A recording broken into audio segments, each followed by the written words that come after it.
keď začne byť tak zle, že sa rozcvičujete aj pred easy behom. Deň po Prievidzi som vyskúšal ísť poklúsať. Celkom som cítil to lítko. Možno som si to trošku zhoršil, to preťaženie. Dal som od pondelka voľno. Vlastne 3 dní som vôbec nebehal. Čisto som zapájal iba nejaké rolovanie, hrejivá masť, infračervená lampa kvôli prekrveniu toho svalu. Vlastne včera, štvrtok, som bol prvýkrát vyskúšať. Nebolo to úplne najlepšie, zároveň ani najhoršie. Cítim stále, že som každým dňom lepší. Aspoň je dobre to, že už do toho košického maratónu vlastne nemám čo natrénovať, čiže nevynechávam žiadne kľúčové tréningy. Vlastne tento týždeň plánujem už iba easy behy. Bude to také od dňa ku dňu. Čiže uvidím koľko, takých 6-8, cez víkend možno 10 km, trošku dlhší beh. Ako sa to bude cítiť. Možno tam za 2 dní ešte zapojím už nejaké rovinky, trošku do rýchlosti. Ako to bude reagovať.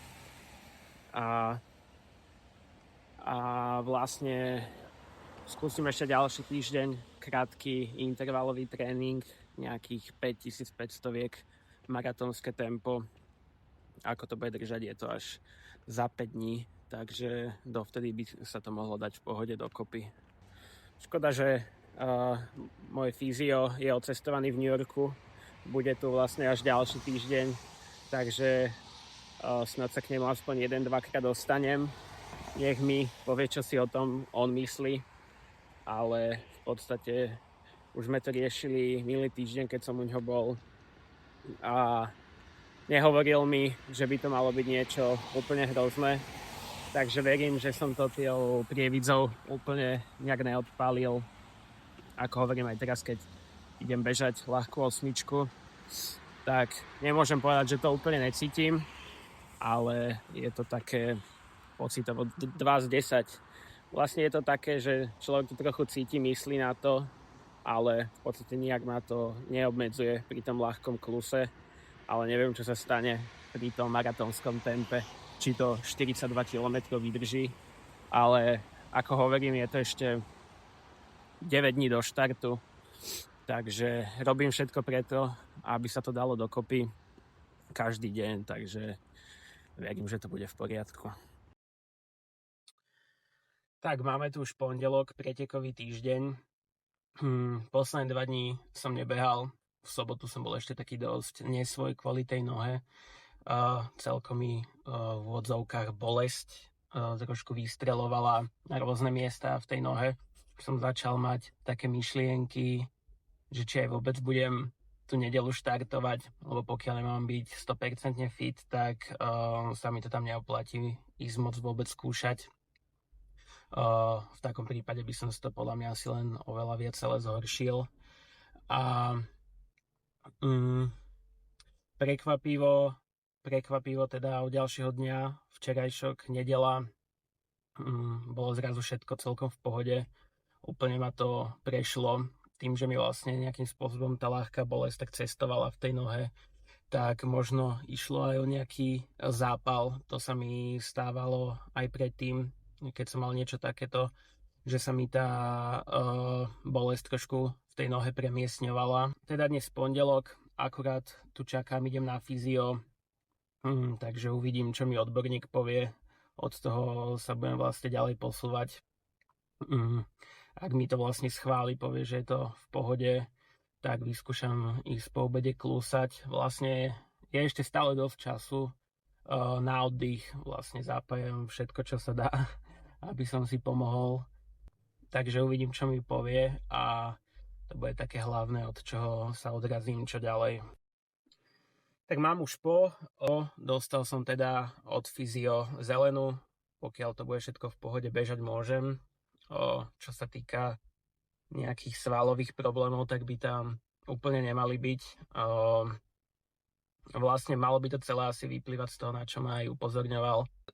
Tým, že vlastne teraz to budú 2 roky od plastiky predného krížneho väzu, tak keď som potom rehabilitoval, tak sa dala všetko dokopy a potom som vlastne to trošku zanedbal a len som behal, nerobil som vôbec tú silu a všetky tie cvičenia, čo by som k tomu kolenu mal, a to je vlastne možno aj hlavný dôvod, prečo sa mi to teraz vyplatilo.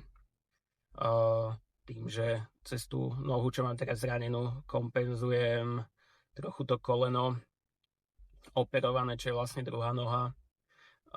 Takže podľa všetkého to vyplýva z toho. Čiže to je vec, ktorú po maratóne do ďalšej prípravy budem musieť optimalizovať, zlepšiť, teda nezlepšiť, ale celkovo aj začať zapájať ten silový tréning, ktorý som zanedbával. Teda bolo to dosť bolestivé, veľa rozmasírovávania, napíchanie suchými ihlami, hodím sem aj fotku, ako to vyzeralo. Vlastne počas toho, jak som mal tie ihly v nohe, tak takým elektrickým perom mi to ešte stimuloval. Čiže to bolo dosť také nepríjemné, jak mi to prechádzalo celou nohou. A teda vyskúšam ísť po obede behať. Streda, štvrtok, asi skôr stredu by som chcel vyskúšať nejaké kratučké intervaly, trošku zrýchliť. Máme stredu, dneska si idem vyskúšať nejaké intervalové úseky v pretekovom tempe. Čisto len trošku do rýchlosti zabehnúť nohy, jak noha zareaguje. Vyskúšam to teda v pretekových botách, keďže aj podľa tenisky, v každej teniske človek inak zapája to svalstvo. Takže uvidíme, čo sa stane. Čiže len niečo v objeme 4 km. Vyskúšam jednu 1200, 1 kilák, 800 metrov, 600 a 400 od nejakého 4.00 až po 3.40. Nič nejaké prehnané. Teda a uvidím, ako to pôjde. Mám po prvej 1200 neviem čo povedať. Na rozcvičku som šiel 3 km.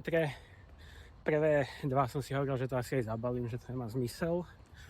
Tretí ma to prestalo boleť, takže som išiel do tých intervalov a prvá 1200 odbehnutá 4.00, niečo pomalšie od maratónskeho tempa a bežalo sa mi to celkom dosť komfortne, takže ideme ďalej a uvidíme, že čo.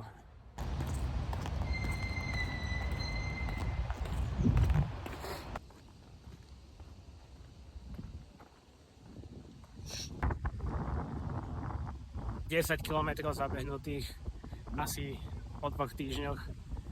Vlastne 10 km som naposledy bežal v Prievidzi na preteku. Odvtedy to bolo len trápenie sa 6-kami, 5-kami. Intervaly teda dopadli tak, jak som dúfal, že dopadnú. Cítil som sa v nich vlastne v pohode. Nejak som úplne konkrétne v tých tempách tú nohu necítil, čo je dobrý signál. Posledná 400 až v tempe nejakých 3.32.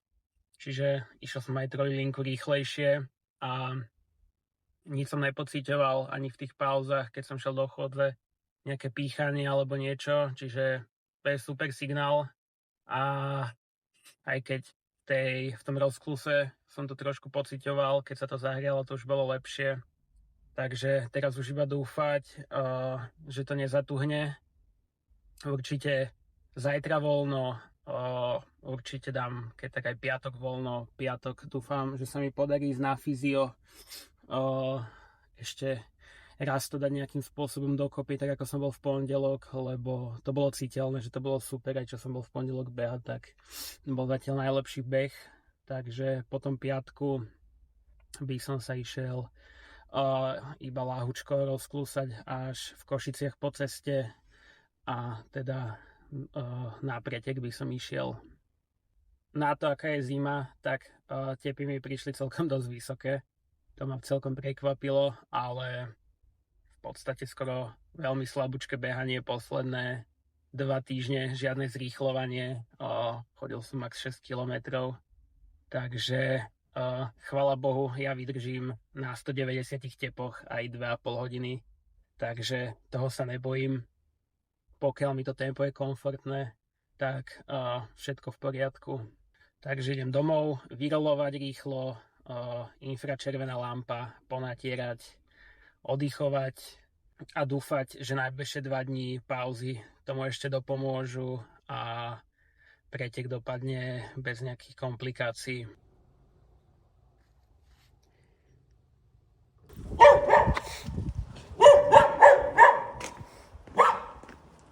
Sa nedá nič natočiť, tu majú všetci psov v tom Prešove a som to také kolečko behal a z každého druhého domu to na mňa vyštekujú. Už sa nachádzam v Prešove, už som ubytovaný, aj štartové číslo mám prevzaté. Akurát som sa bol rozkúsať, deň pred pretekom, ľahké 4 km, zopár roviniek, 2 dní oddychu, celkom aj pomohli plus fyzio. Takže zajtra sa nebojím, asi že by to nevydržalo, nie je to úplne 100%, ale tej nohe budem veriť. Carb load ide dosť dobre, mierim na 800 gramov sacharidov za dnešok. Predtým som dával tak 720, takže o také menšie jedno jedlo navyše. To vždy cítim, že mi dosť pomáha. Takže ešte večera, asi pizza, ešte tam dám nejaký sacharidový nápoj, karbodrink a už len oddychnúť ráno o 6 budíček a pôjdeme na štart. Podmienky majú byť perfektné, 8 až nejakých 10 stupňov, ľahké poprchanie, ale to nevadí, pokiaľ nebude fúčať, čo by nemalo. Čo som pozeral, tak iba taký mierny vánok, až na bezvetrie to vyzerá. Takže top. Stratégia na zajtra. Vyzerá to tak, že vyskúšam hodinky, budem mať nastavené v 5-kilometrových splitoch, takže momentálne to vidím tak, že prvých 10 kilometrov okolo tempa 3,55, vlastne prvú polku dobehnúť, akože prvý polmaratón, potom dobehnúť v tempe okolo 3,52 až 3,53 a do druhého kola biehať, že druhú polovicu odbehnúť cca v tempe 3,50, čiže výsledný čas by mal vychádzať okolo 2,43 až 2,42. Po nutričnej stránke 1 gel každých 30 minút, to je 40 sacharidov. Každá občerstvovačka sa má väčšinou tak 2 stoly, takže berem hneď z prvej vodu aj z druhej. Väčšinou voda je oňťak, snažím sa čo najviac tekutín do seba dávať, takže tak pôjdem určite na to aj teraz a to by malo byť z tej nutričnej stránky všetko. Má byť ráno až tak to zima, nenašiel som nejakú starú mikinu, ktorú by mi nevolilo to vyhodiť, takže dúfam, že keď tam nejakú dobu budem stať, že tam úplne nezmrznem. Toto je možno vec, čo som dosť podcenil, ale sa mi to nejak neovplyvní výkon. Poď!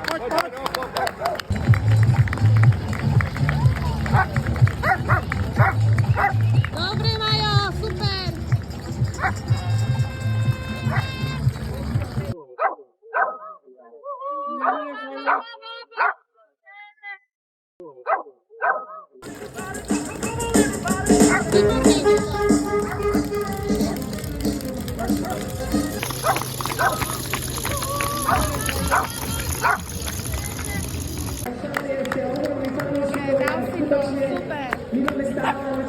V rámci majstrovstiev Slovenska pre Ivetu Furákovú z Detvy za 1:22:13.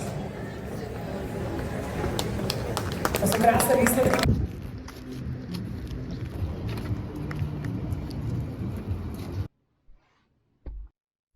Tak máme 4. deň po maratóne, už konečne viem aj chodiť. Prvé 2 dni boli veľmi náročné. Bolelo asi všetko, kolena, achilovky, veľmi ťažko sa mi chodilo. Vždy vlastne, keď som videl tie videá ľudí po maratónoch, jak nevedia prejsť ani cez jeden schodík, tak som si hovoril, že jak vlastne preháňajú na sociálne siete, ale pri tomto maratóne som zistil, že to vlastne môže byť reálne realita. Keďže som maratón bežal minulý rok prvýkrát a nedal mi tak fyzicky zabrať tým, že to bolo vlastne rok po operácii predného krížneho väzu a vlastne predtým som mal natrenované oveľa na rýchlejší čas, ako som minulý rok zabehol, takže v tom behu tá svalová pamäť je a vlastne z toho som dosť asi čerpal, takže som z toho nebol až taký vyflusnutý ako teraz. Vlastne po 2 dňoch ma prešli nejaké tie najväčšie bolesti. Teraz ešte pociťujem vlastne trošku to lítko, ale vôbec to nie je nejaké zlé, ako som očakával. A trošku asi presílený ten operovaný predný krížny väz pri nejakom chodení schodami dole sa trochu cítim.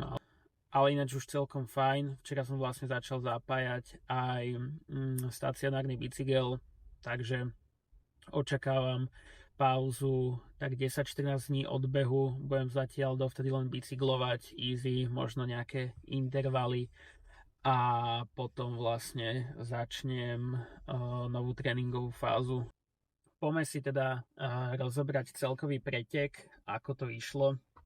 Čiže výsledný čas 2:52, čo vlastne nie je čas, na ktorý som mieril, ale aj tak veľmi veľká spokojnosť. Je to vlastne PBčko od minulého roku o 18 minút. Možno to úplne na tých 2:45 v týchto podmienkach nebolo. Určite som ale zase na druhú stranu vedel bežať aj o pár minút rýchlejšie, ale hralo tam úlohu viacej faktorov. Som hlavne rád, že som to vôbec odbehol za tých okolností, čo som išiel behať, že som to vlastne celé vedel nejak odbehnúť. Vlastne keď som šiel do koridoru 20 minút pred štartom, bolo celkom dosť chladno vonku, nemal som za sebou žiadnu mikinu, stál som tam iba v tielku, čo som sa bál, že tam možno dosť vychladnem, ale tým, že nás stálo tak veľa ľudí na kope, tak sme si asi nejak prirodzene vytvárali nejaké teplo a vôbec mi to nejakým spôsobom neprekážalo. Až od noh som cítil až vlastne nejaké teplo, že išlo. Aj nám tam pán, nejaký usporiadateľ, podával vlastne tie fólie, aby nám neunikalo teplo, ale vlastne som to ani nepotreboval, takže som sa to ani nepýtal. A teda poďme k preteku. Vlastne plánoval som to rozbiehať v tempe 3:55, takých 5 až 10 kilometrov. Vlastne tu nastal asi hlavný taktický problém. Boli sme vlastne taká menšia skupinka, dohodnutí značnú časť preteku bežať aspoň spolu, ale tých 3:55 sme bežali možno prvý kilometer a vyformovala sa tam celkom slušná skupinka, ktorá ťahala okolo 3:50 a bol som na tých prvých kilometroch taký, že buď sa zahaknem a nechám sa viesť, alebo by som vlastne si išiel svoje tempo okolo tých 3:50. Za chrbtom som to videl celé také dosť potrhané, nebolo to nejaká žiadna skupinka, tak som vtedy keby uznal za vhodné radšej sa skúsiť držať toho tempa 3:50 v skupine, ako bežať sám 3:50 a vlastne na úsilie by to bolo možno aj tak to isté. Toto tempo bolo dosť komfortné, ale už od takého 7. kilometru, keď sa začalo zrýchlovať, som videl splity pod 3:50, tak som si povedal, že toto určite držať nechcem, že z tohto radšej vystúpim. A prvé kolečko som vlastne odbehol v tempe 3:50, tú druhú polku prvého kola som išiel vlastne ešte s jedným chalanom a dobiehal som tie záverečné kilometre sám a smerom do druhého kola som začal dostuhnúť, už okolo toho takého 23. kilometra som cítil na nohách, že mi je dosť zima, že mi tu hnú nohy a dobre mi neprekrvuje a začala vlastne taká prvá kríza, kedy som ten chlad začal dosť cítiť na nohách. Tam ma dobehla skupinka 2 chalanov, ktorí mi povedali, nech sa ich chytím, čo bol pre mňa asi taký najzlomovejší moment preteku, prečo som to odbehol, tak ako som to odbehol, ináč to bolo asi určite horšie, keďže chalani mi určite pomohli nejakých 80 km sa ich držať, ešte to dotlačiť do toho 30. 32. kilometra, do toho tempa 3,55, posledných vlastne 10 kilometrov som to s nimi nezvládal ťahať. Totálne zmrznuté nohy, začali mi vlastne tak tuhnúť svaly, že to až vyústilo do totálne silných bolestí. Cítil som asi každý sval na nohe a už to bolo o tom len nezastaviť, lebo keby som zastavil, tak by som sa určite nerozbehol. A teda v bolestiach som to nejakým spôsobom dobehol. Aj som si vlastne na hodinkách posunul tak ten overlay, aby som vôbec ani nevidel tempo, aby ma to nedeptalo, a len som sa to teda snažil dobehnúť. To som vlastne celkom dosť hrdý na seba, že keď som bol v bode toho, že mi išli vlastne až slzy od bolesti a videl som na hodinkách, že ešte to bude hodina behu, tak som to vlastne nejak zvládol, prekusol, nezastavil som vlastne ani na sekundu a v týchto stávoch sa mi to vlastne podarilo celé dobehnúť. Maratón teraz určite minimálne rok, 2 nechcem vidieť.